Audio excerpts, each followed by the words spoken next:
లోక రాసినటువంటి సువార్త 12వ అధ్యాయం.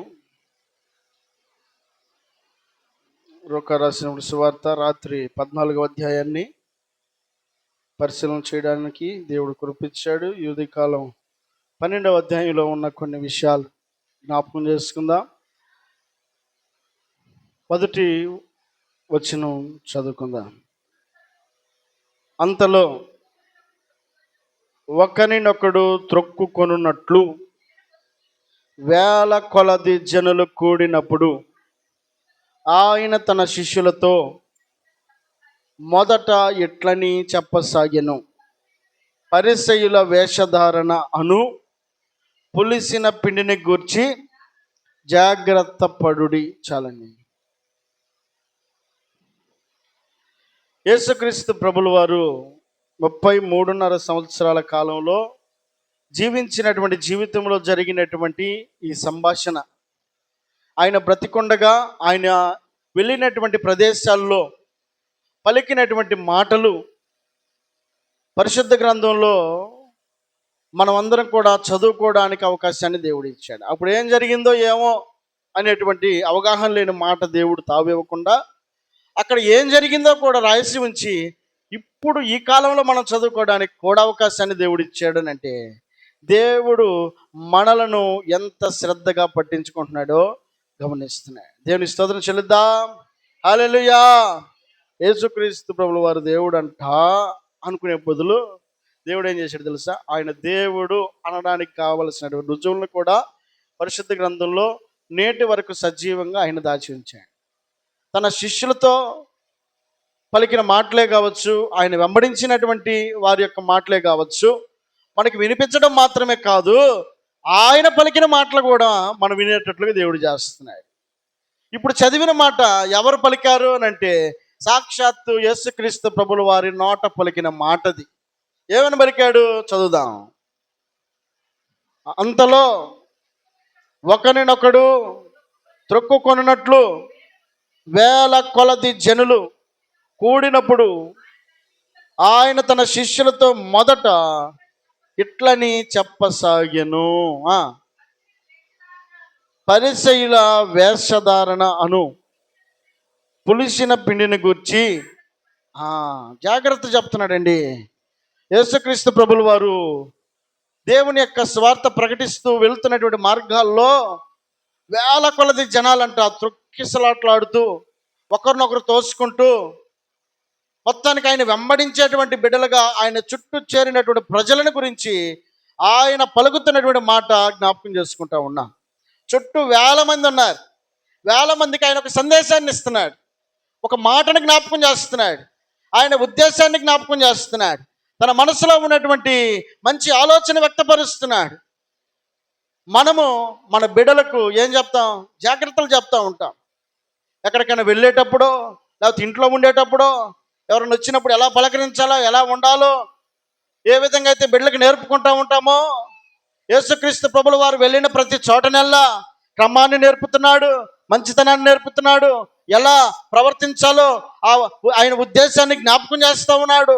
ఈ వేల మంది నేర్చుకోవాల్సిన పాఠాన్ని ఆయన అక్కడ నేర్పుతూ ఉన్నాడు.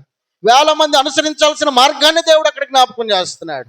ఆయన ఏదో తన గొప్పతనాన్ని చూపించుకోవడానికి వారి మధ్యలోకి రాలేదు, వారితో కలిసి నడవడానికి ఇష్టపడడం లేదు, కానీ వారిని ఏ విధమ చేతనైనా సరే ఒక మంచి మార్గంలో నడిపించాలని ఆయన ఉద్దేశం, ఒక క్రమాన్ని నేర్పాలని ఆయన ఉద్దేశం, ఏది మేలో ఏది కీడో నేర్పాలని ఆయన ఉద్దేశం. కాబట్టి వేల మంది ఆయన పక్కన ఉన్నాడు, కానీ ఆయన ఉబ్బి తిబ్బిపోయి ఇక ఇంతటితో నాకు ఇక ఆనందం చాలనుకోవడం లేదు, నన్ను గాంగా వెంబడిస్తున్నారని చెప్పని ఆయన ఉప్పొంగిపోయి ఆనందించడానికి ఇష్టపడడం లేదు. ఆ వేల మంది ప్రయోజనకరంగా మార్చబడాలి అని అంటే దేవుడు నేర్పుతున్నటువంటి పాఠాన్ని అక్కడ దేవుడు జ్ఞాపకం చేస్తున్నాడు. ఏమని మాట్లాడుతున్నాడు ఆయన? ఆయన తన శిష్యులతో మొదట ఇట్లా చెప్పసాగెను, పరిసయ్యుల వేషధారణ అని అన్నాడు. పరిసయ్యులు ఎవరు అనంటే ఆనాటి కాలంలో క్రీస్తు పూర్వమే, అంటే యేసుక్రీస్తు ప్రభుల వారు ఇంకా పుట్టలేదు, పుట్టక ముందే 200 సంవత్సరాల తర్వాత ఆ ప్రజలందరూ కూడా మోషే ధర్మశాస్త్రాన్ని అనుసరిస్తూ ఉన్నటువంటి క్రమంలో కొనసాగుతున్నటువంటి ఎవరైతే వారు ఉన్నారో, అంటే పాత నిబంధనలో మోషే కాలము నాటి దేవుణ్ణి ఎరిగినటువంటి బిడ్డలు ఎవరైతే ఉన్నారో వారిలో కొంతమంది దేవుణ్ణి ఎరిగిన వారై ఉన్నారు. ఆ ఎరిగిన వారు నాటి నుంచి యేసుక్రీస్తు ప్రభులు వారు పుట్టిన తర్వాత 70 సంవత్సరాల వరకు కూడా, అంటే క్రీస్తు పూర్వం 2వ శతాబ్దంలో ప్రారంభించబడి క్రీస్తు పుట్టిన తర్వాత క్రీస్తు శకం 70వ శతాబ్దం వరకు వీరు కొనసాగుతున్నారు. ఇప్పుడు మనం ఎక్కడ ఉన్నాం? క్రీస్తు శకం, క్రీస్తు పుట్టిన తర్వాత 2026 సంవత్సరంలో ఉన్నాం. 2026 సంవత్సరంలో ఉన్నాం. అయితే అంతకుముందు ఉన్నటువంటి మనుషుల యొక్క ప్రవర్తన విధానాన్ని యేసుక్రీస్తు ప్రభువుల వారు సునిశ్చితంగా పరిశీలన చేశాడు. ఏంటి వీళ్ళ విషయం అని చెప్పని గమనిస్తే, వీళ్ళందరూ ఎవరనంటే నాటి ధర్మశాస్త్ర గ్రంథాన్ని అనుసరిస్తూ మేము దేవుని బిడ్డలమని పరిగణించబడుతూ వారిని వారుగా ప్రత్యేకించబడుకున్నటువంటి వారు ప్రజలతో మమేకం అవ్వకుండా, ప్రజలకు దగ్గరగా ఉండకుండా మేము పరిశుద్ధులం అనుకొని ప్రజలను దూరం పెట్టి వారు మాత్రమే పవిత్రులు అనుకొని కొనసాగుతున్నటువంటి, మేము భక్తిపరులం అనుకొని కొనసాగుతున్నటువంటి వ్యక్తుల యొక్క మనస్సును దేవుడు గమనించాడండి.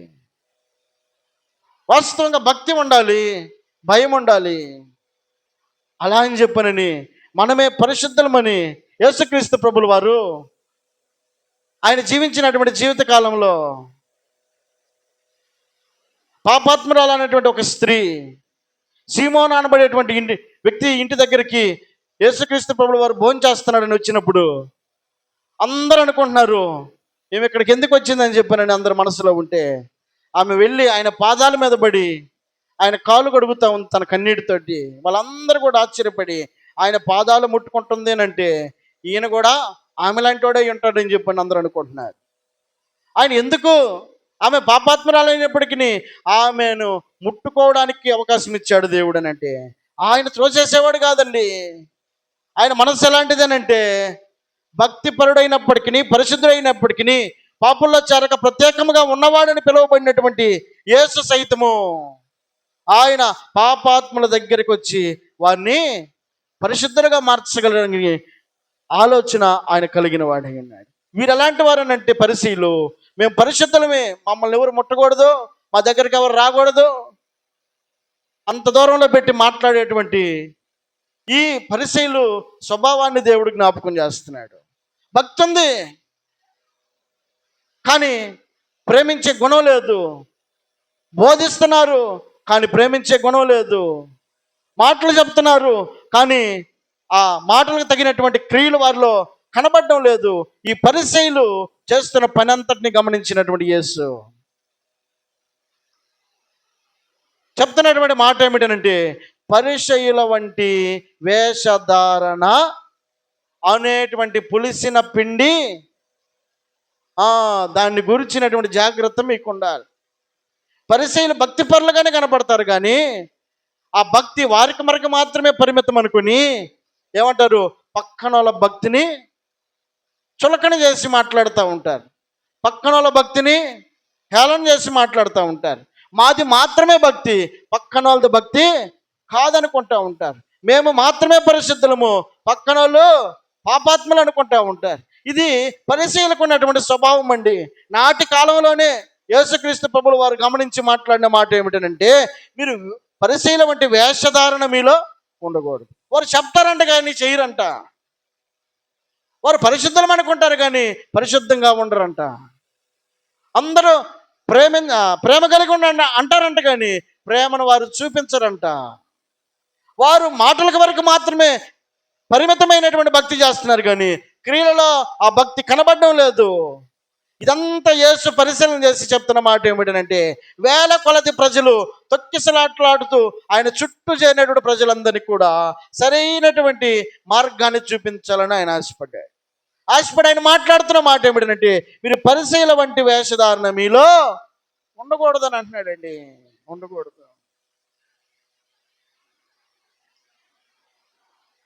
అంత మాత్రమే కాకుండా ఆయన ఇంకా ముందుకు కొనసాగుతూ మాట్లాడుతున్నాడు.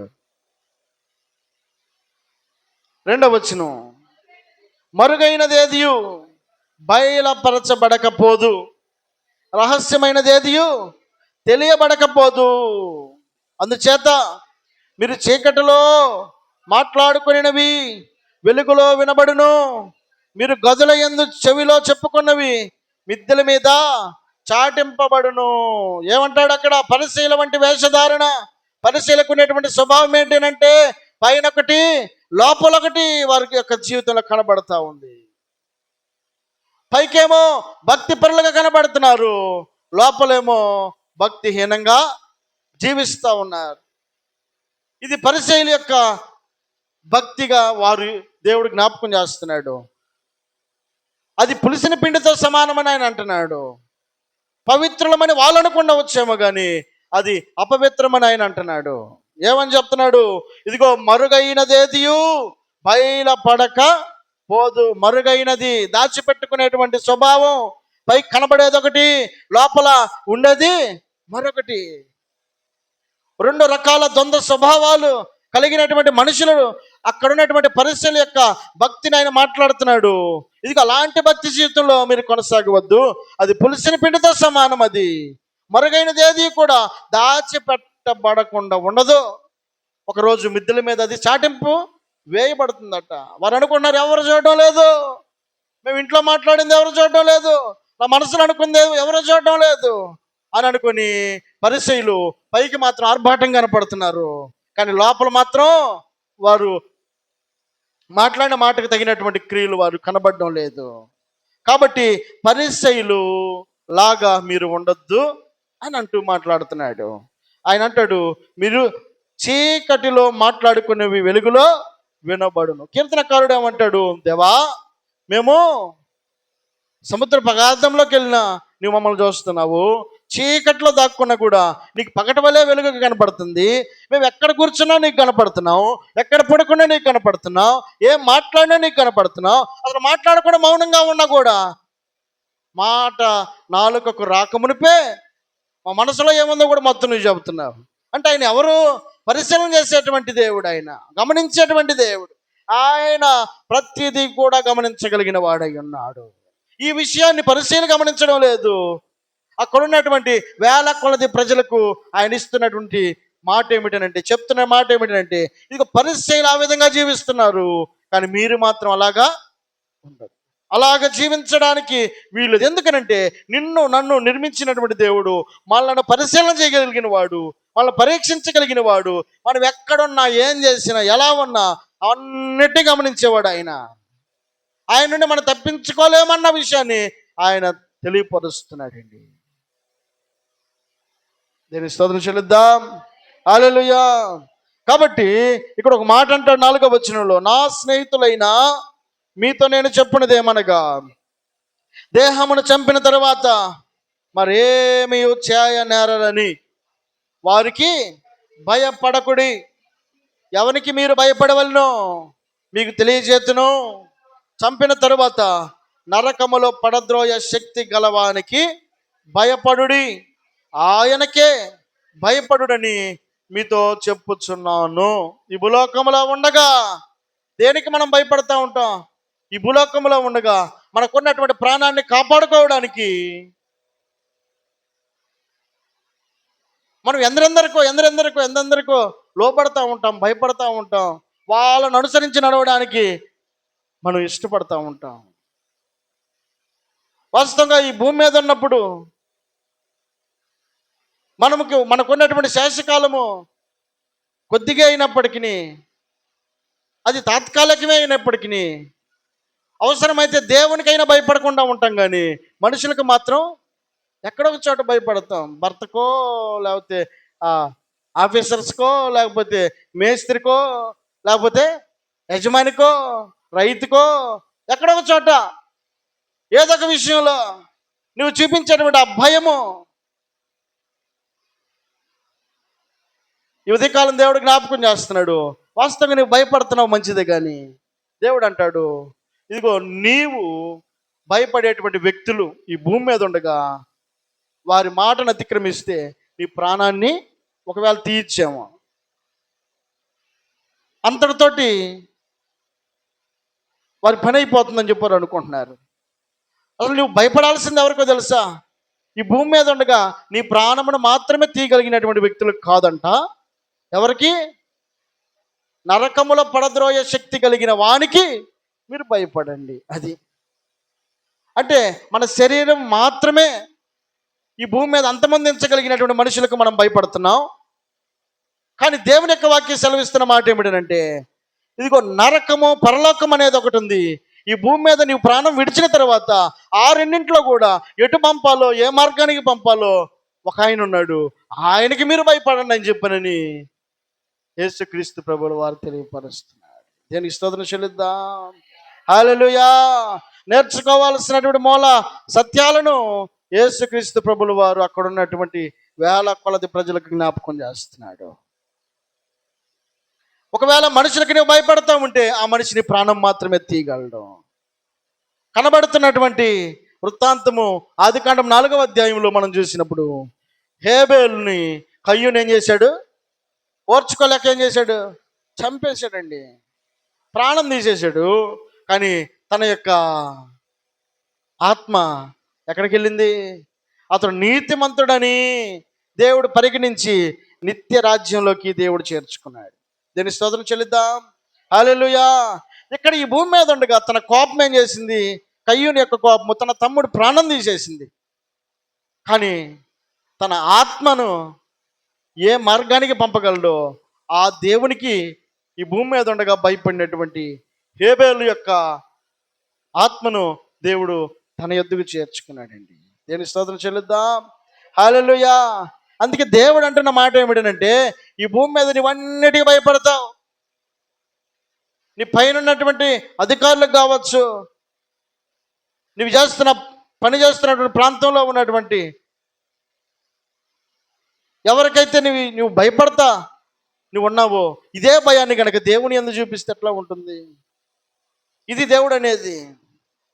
నువ్వు భయపడద్దని దేవుడు చెప్పడం లేదు, కానీ నువ్వు భయపడుతున్నావు. ఎవరికి భయపడుతున్నావు? దేవుని ధిక్కరిస్తున్నావు, మనుషులకు మాత్రం భయపడుతున్నావు. దేవుడు అంటున్నాడు, మనుషులు ఏం చేయగలుగుతారు? ఈ భూమి మీద నీ ప్రాణం తీస్తారేమో, కానీ పరలోకానికి నరకానికి పంపించగలిగినటువంటి దేవుడు ఉన్నాడన్న విషయాన్ని గ్రహించుకొని మనము ఆయనకు భయపడాలని అక్కడ ఉన్నటువంటి ప్రజలందరికీ జ్ఞాపకం చేస్తున్నాడు. దీని స్తోత్రం చెల్లిద్దాం. హల్లెలూయా. అంత మాత్రమే కాదు, ఇంకొక మాట అంటాడు అక్కడ 6వ వచనంలో, 5 పిచ్చుకలు 2 కాసులకు అమ్మబడును కదా, అయినను వాటిలో ఒకటైనను దేవుని ఎదుట మరువబడదు. ఏమంటాడు? 5 పిచ్చుకలు. ఇప్పుడు మనం డబ్బులు ఇచ్చి కోళ్ళు కొనుక్కున్నామో, లేకపోతే మేకలు కొనుక్కున్నామో, గొర్రెలు కొనుక్కున్నామో, ఏదో కొనుక్కున్నాం. అప్పటి వరకు ఏమనుకుంటాం? ఇది నాది అని చెప్పని అనుకుంటాం. నీది అనని నువ్వు అనుకున్నా కూడా దేవుడు దాన్ని గమనించకుండా ఉంటాడా?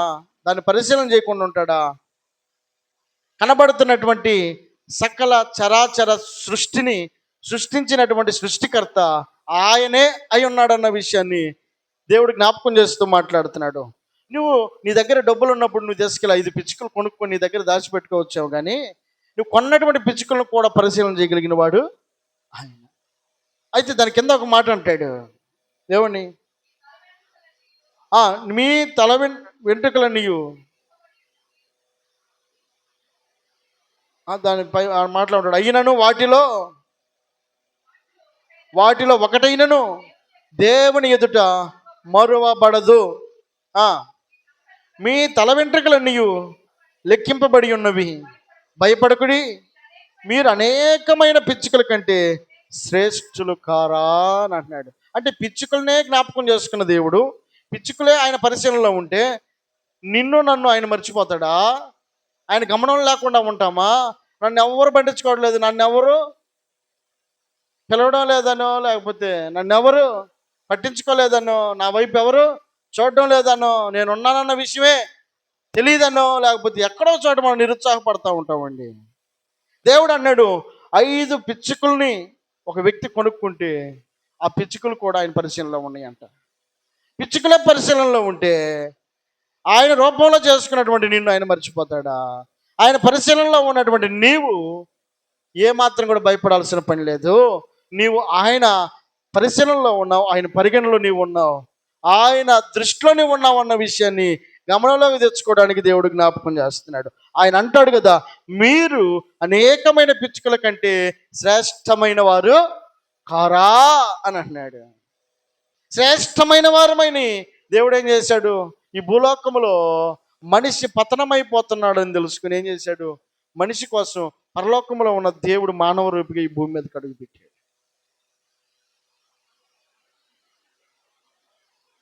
ఒక ఎమ్మెల్యే నిన్ను గుర్తించి నీ ఇంటికి కనుక వచ్చి, అమ్మ బాగున్నావా అని అన్నాడు అనుకోండి, అంత ఆనందంగా ఉంటుంది. అట్లాంటిది పరలోకములో ఉన్నటువంటి దేవుడు, సకల చరాచర సృష్టికి కారకుడై ఉన్నటువంటి దేవుడు నిన్ను జ్ఞాపకం చేసుకుని ఈ భూలోకంలో సర్వమానవాళ్ళని గుర్తించి ఆయన అంటాడు, ఇదిగో దేవుడు ఈ లోకమును ఎంతో ప్రేమించెను కాగా తన అద్వితీయ కుమారుడైన యేసుక్రీస్తునందు విశ్వాసం ఉంచు ప్రతివాడును నిత్య జీవం పొందుకున్నట్లుగా ఆయన మన కోసం ఈ భూమి మీద అడుగు పెట్టాడండి. ఒక మనిషిని ప్రేమించాడు ఆయన. మనిషిని ప్రేమించగలిగినటువంటి గొప్ప మనసు కలిగినటువంటి దేవుని పరిశీలనలో నీవు ఉన్నావు.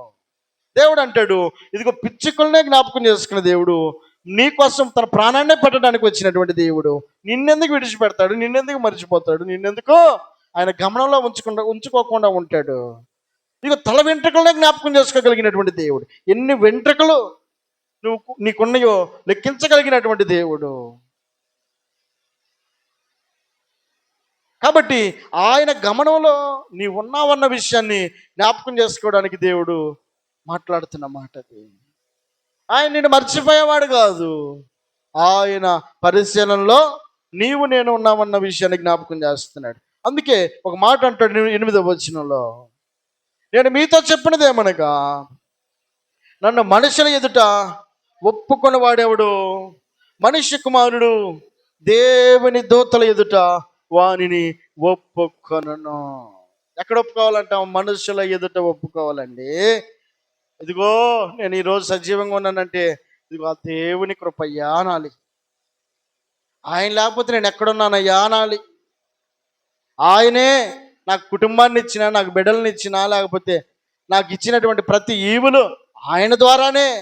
ఇది ఆయన దేవుడని, ఆయనే నిన్ను నన్ను మనలను నడిపిస్తున్నాడని, మనల్ని పోషిస్తున్నాడని 100వ కీర్తన 3వ వచనంలో వాక్యం సెలవిచ్చేటువంటి చక్కటి మాట ఏమిటనంటే, 100వ కీర్తన 3వ వచనంలో, యెహోవాయే దేవుడని తెలుసుకొనుడి, ఆయనే మనలను పుట్టించెను. పుట్టించింది ఆయన, మనము ఆయన వారమై ఉన్నాము, మనము ఆయన ప్రజలమై ఉన్నాము, ఆయన మేపు గొర్రెలమై ఉన్నాము. అంటే పుట్టించిన వాడు పోషిస్తున్నాడండి, పుట్టించిన వాడు కాపుదలనిస్తున్నాడు. కీర్తనకారుడు అంటాడు, దేవా కొండల వైపు నా కన్నులు ఎత్తుచున్నాను, నాకు సహాయం ఎక్కడ ఉండవచ్చును? యెహోవా వలననే నాకు సహాయము కలుగు. ఆయన భూమి ఆకాశములు సృజించినటువంటి దేవుడు అయి ఉన్నాడు. అంటే సహాయం చేయగలిగిన వాడు ఆయన, పోషించగలిగిన వాడు ఆయన, నిన్ను పుట్టించగలిగినటువంటి దేవుడు ఆయన. కాబట్టి ఆయన నీకు అంత ఆధిక్యతనిచ్చి అంత పరిశీలనలో నిన్ను కనిపెట్టుకొని ఉంటే నువ్వు ఆయన మర్చిపోతే అట్ట? ఇది ఆయన జ్ఞాపకం చేస్తున్నాడు.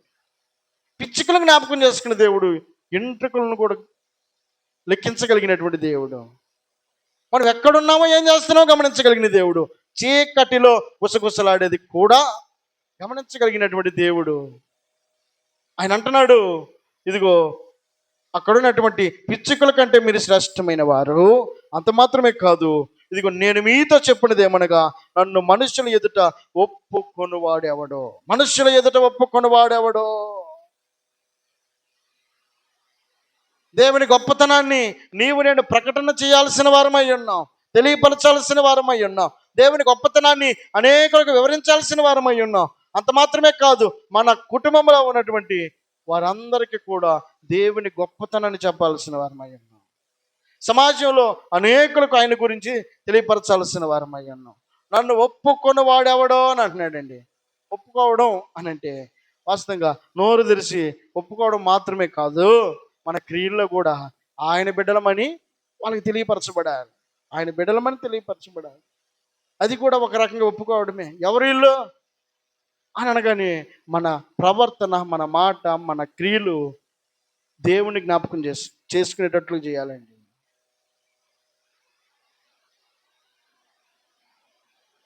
మందిరంలో కూర్చున్న మనం బయట కూడా కలిసిపోయినటువంటి వారమై ఉంటే, వారి మాటలకు అనుగుణంగా మనం కూడా ఉంటే, వారిలాగే మన ప్రవర్తన ఉంటే, వారిలాగే మన మాటలు ఉంటే, ఇక ఏమాత్రం కూడా ఆయన ఘనపరచలేం, ఆయనను మనం వ్యక్తపరచలేం.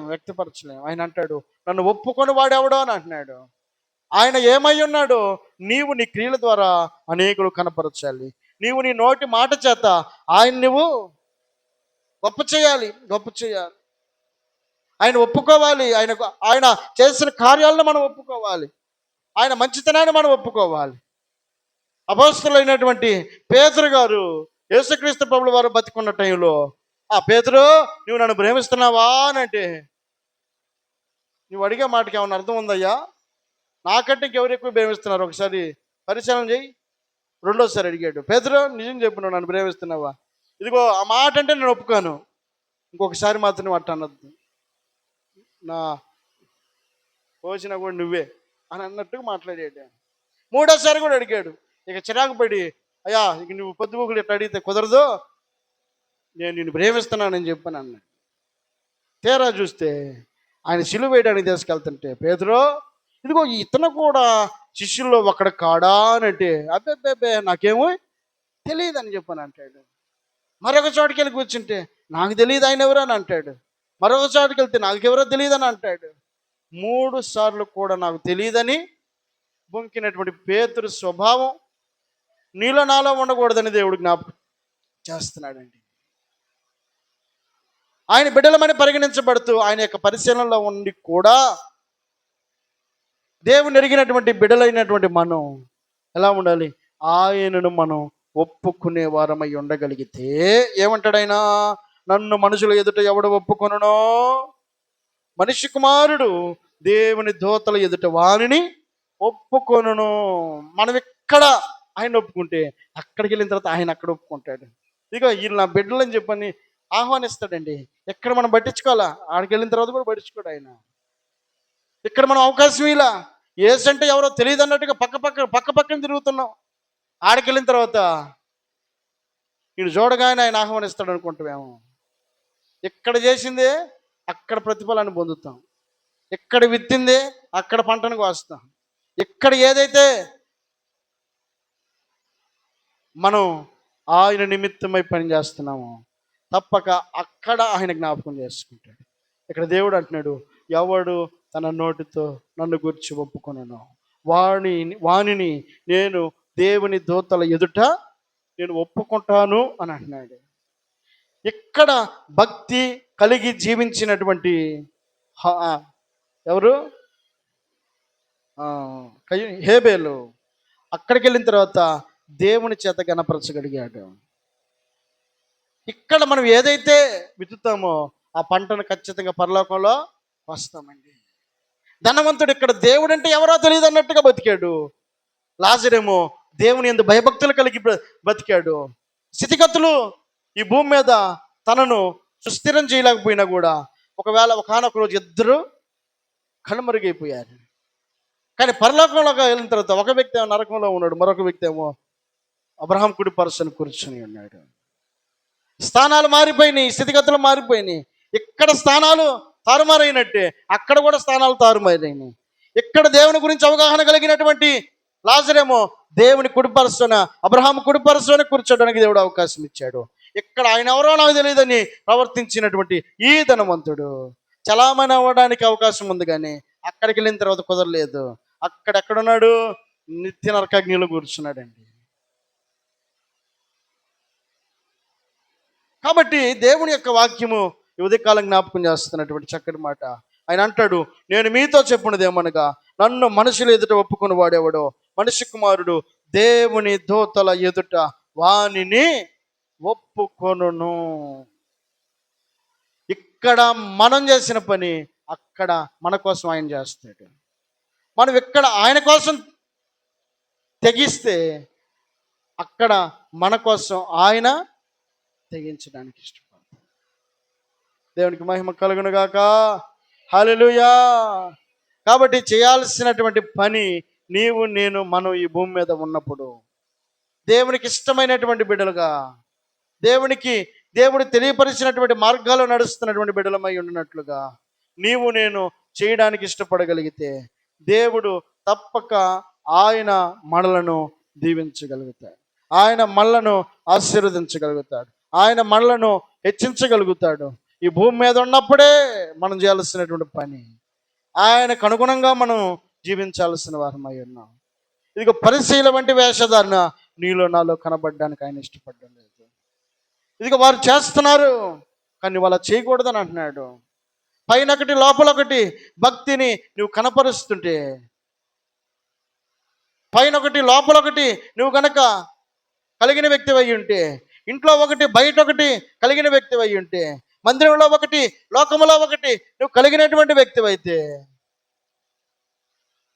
దేవుడు అంటాడు ఇది వేషధారణ అని అంటున్నాడు. కాబట్టి ఆయన అంటాడు